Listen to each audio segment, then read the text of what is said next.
What's up guys, welcome to the first session of this Photoshop training and I'm super excited. In this first session we're going to be talking about how to get started in Photoshop. So let's get straight into it right now. So right now I'm in Photoshop and I'm currently using Adobe Photoshop 2021, and it doesn't matter if you're using 2020, 2019, 18, 17 or even 2015. All right, even CS6. I mean, some of the core features of Photoshop are still found on those old versions of Photoshop.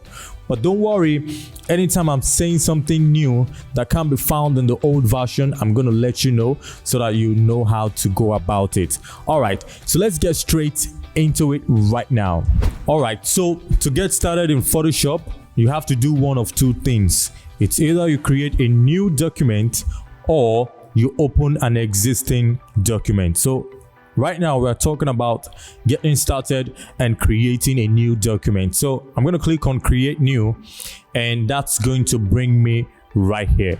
All right, so right here you can see some of the recent documents you've created, and at the top here we have various tabs. We have saved, which will show you any presets that you've saved in the past. We have photo, print, if you're looking for some print sizes like A4, A5 and the likes. We have art and illustration. We have web, if you're looking to do something for your website. We have mobile, if you're into developing a mobile app and you're trying to create the user interface. We have film and video, so we have a lot of presets right here in Photoshop.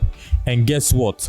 All these presets were created from this right hand side.